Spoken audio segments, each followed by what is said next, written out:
Okay, when you close your eyes and picture a winery experience, what comes to mind? Is it rolling vineyards, maybe a huge chateau, or perhaps one of those really hush tasting rooms where you feel like you have to whisper? Well, today we're going to challenge basically every single one of those ideas. We're diving deep into a place that doesn't just accept, but actually celebrates being, common people, or as they say, riffraff. Huh. Riff-raff, I like that. Right. Welcome to the Deep Dive. Our mission today, explore Hoi Polloi Winery in Santa Clarita. Our sources really dig into how their, refreshingly anti-pretentious approach is kind of redefining the whole wine experience. We're talking exceptional quality, fostering community, all in really unexpected ways. And that name itself is pretty upfront, isn't it? Hoi Polloi. Totally. Our source points out it's literally Greek for common people or riffraff. Yeah. And their website, it just comes right out and says they're definitely not the castle and vineyard type. I gotta admit, when I first read that, I was a little skeptical. Like, okay, what's the catch? But just like Mia Gibson, who wrote our source material, I was completely surprised, pleasantly surprised, actually, by the real authenticity and honestly the world-class quality hiding behind that kind of casual front. Yeah, that skepticism you mentioned, I think they almost use that. It's not just branding, it feels more strategic in an industry that can feel, let's be honest, a bit elitist sometimes. Hoi Polloi turns riffraff into like a badge of honor. It's differentiation. They're showing that real connection, quality without the mystery, that builds more loyalty than some fancy image ever could. It's like an open door, not a velvet rope. That's a great way to put it, an open door. So let's unpack that philosophy. How does it actually play out day to day? How did these, what did the source call them, undercapitalized working stiffs? How did they turn this anti-pretentious idea into a real thing right from the start? Well, the origin story our source lays out is pretty simple. 3 self-described undercapitalized working stiffs just wanted to make really good handcrafted wine. And now they're central to this whole wine renaissance happening in the Santa Clarita Valley. Their spot is 24338 Main Street, Old Town, Newhall. And their hours, Thursday to Saturday, 5 to 10 p.m., Sundays 2 to 6 p.m. even that tells you something. It's embedded in the town, part of the evening life, not some isolated estate you drive out to. Right. It's not just being friendly. It's smart, like you said, strategic.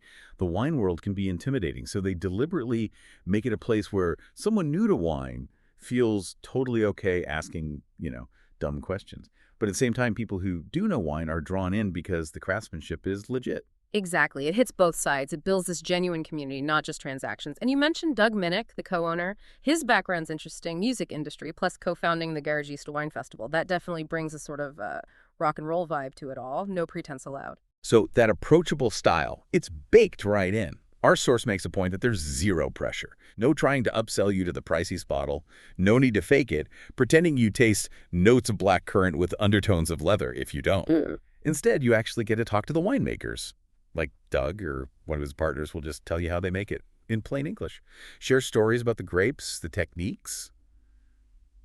That sounds pretty revolutionary for a lot of wine drinkers. It really is. And what's fascinating is how this approach carries through to the actual place, the physical space. The source talks about the Double Trouble wine room.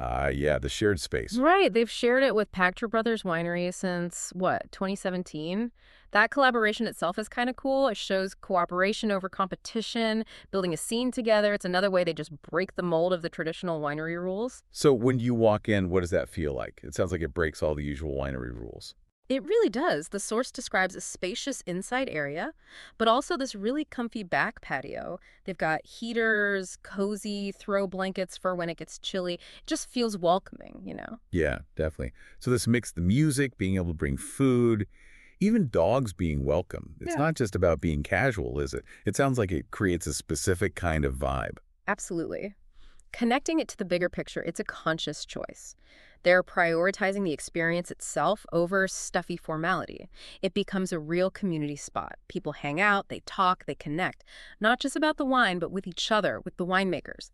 Our source lists a few things that make it special. Live music, most weekends, local artists, sometimes touring ones, no time limits. You're not rushed out after 30 minutes like some places. Well, that's huge. Yeah. And the food. Super flexible. Bring your own, order delivery from local spots, or hit up the food trucks that come by regularly. Plus, pets are welcome inside and out. That whole combination makes it feel more like a social hub than just a tasting room.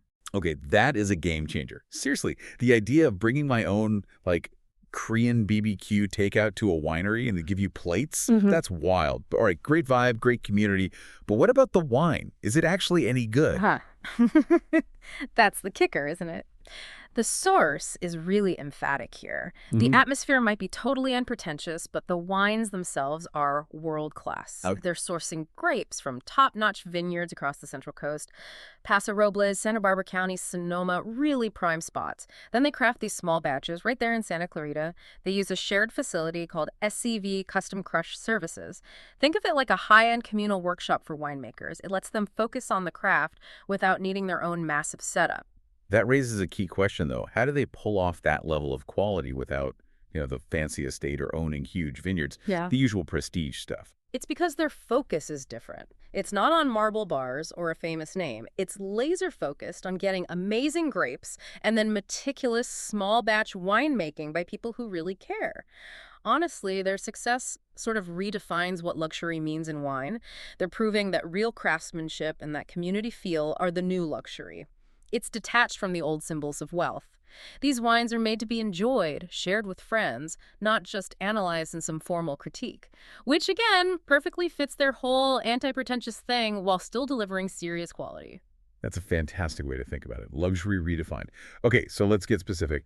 Any must-try wines mentioned? Oh yeah, the source highlights a few. Their flagship is the Touch of Evil Cabernet Sauvignon. Great name. Isn't it? Apparently it's legendary with the regulars. People taste it and assume it costs like double what it actually does. Ah, so that really sums up their value idea quality punches way above its price. Exactly. For Pinot Noir fans, they do a lighter Burgundian style.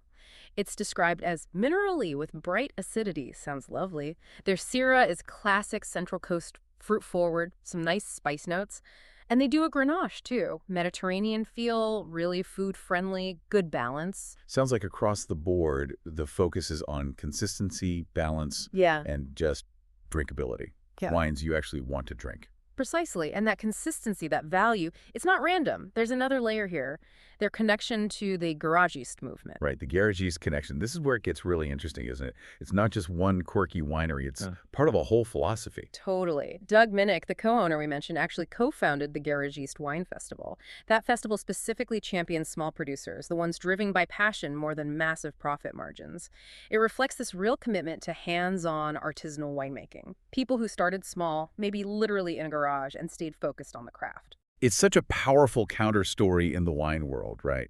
The whole garagist idea basically says, hey, you don't need a giant operation to make incredible wine. Often, it's the opposite. Exactly. It celebrates the independent spirit, the winemaker who might get overlooked by the big critics, but is doing amazing work. And for you, the listener, what that means is these are often small production wines. They can sell out fast. Ah, good tip. Yeah, so if you become a regular, joining their wine club makes sense. You get first dibs on new releases.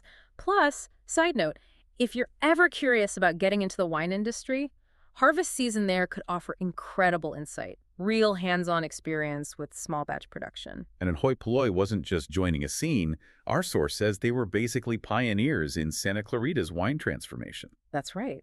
When they opened the Double Trouble Wine Room back in 2017, they were really out front. Now, you walk down Main Street in Old Town Newhall, and there are multiple tasting rooms, wine bars, cool restaurants.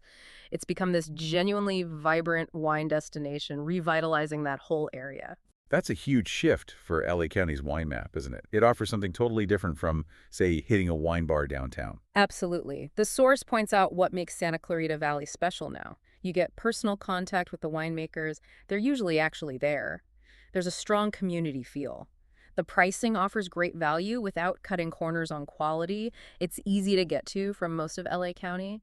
And now there's this whole ecosystem of other cool businesses around. It really proves you don't need a 3-hour drive to Napa for a great wine experience. Exactly. Sometimes the best finds are hiding in plain sight in places you wouldn't expect. Okay, so if you're listening and thinking, all right, I want to check this place out, our source has some great insider tips. Good. Practical stuff is always useful. Definitely. So, best times to visit. Thursday nights are apparently quieter, good for more intimate chats with the winemakers. Friday and Saturday nights. That's the full experience, live music, bigger crowds, more buzz. And Sunday afternoons are described as more of a relaxed, wind-down vibe. Makes sense. What about logistics? What should you bring? Okay, this is great. Bring your own food. They actively encourage it, saves money, lets you pair exactly what you want. I mean, seriously, how often does a winery say, yeah, bring dinner? That's Oh, brilliant. that's unique. Definitely bring a designated driver, obviously. These wines sound too good to just sip lightly. Bring questions for the winemakers. They genuinely seem to enjoy talking shop. And maybe some cash for tips, especially if there's music. Oh, and because it's cozy and popular, especially weekends, calling ahead for a reservation is probably a smart move. Good call. And what about the wine club? Is it worth it? For regulars, absolutely. Our source says the value is excellent. Members get discounts on wine, naturally, but also first access to those limited releases we talked about. Plus, invites to special parties, priority seating for music. Ah, so if you really like the place, the club definitely enhances the whole experience and make sure you don't miss out on the small batch stuff. Exactly. Seems like a no-brainer if you plan on going back. Let's circle back to that food flexibility again because it seems so central to their philosophy. It really does. Yeah. Unlike wineries with set, often pricey menus, you have total control. They even provide plates and utensils if you bring outside food. Wow. Plus, those food trucks add another layer of variety. You could go multiple times and have completely different food pairings. Yeah, gourmet grilled cheese one night, tacos the next. Totally. And the source gives some pairing ideas too, like the cab with aged cheese or charcuterie, the Pinot Noir with salmon or mushrooms, Syrah with barbecue or grilled meats. Standard pairings, but good starting points. Right. But they also stress, don't overthink it. Just ask the winemakers. They'll suggest something based on whatever you brought. That fits the whole vibe. Relaxed, helpful, not pretentious about pairings. And visiting during harvest season, that's another cool angle. You might get to see some winemaking action, support small producers directly. So let's sum it up for the listener. What's the real value proposition here? I think it's this. You're not paying extra for fancy architecture or a celebrity winemaker's autograph. You're investing your money and time in genuine, high-quality craftsmanship and really authentic hospitality. The wines, as the source says, consistently punch above their weight, price-wise. And the whole experience, the vibe, the people, the music, it sounds like it creates actual memories, not just a transaction. Yeah, ultimately, Hoi Polloi's authenticity is what makes it stand out. It's a fantastic model for what modern wine tourism can be.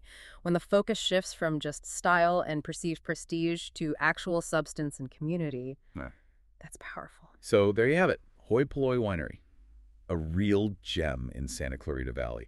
It blends that genuine, down-to-earth authenticity with truly exceptional wine quality. It prioritizes hospitality, community, and just enjoying great wine, completely skipping the pretense. It's solid proof that fantastic wine experiences can pop up where you least expect them. Which leaves us with a thought.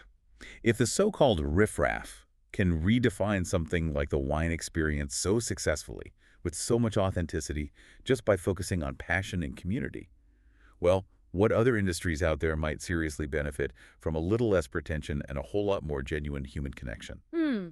Something to think about. Maybe seek out those authentic spots wherever you are. Definitely. Go explore. You might be surprised what you find.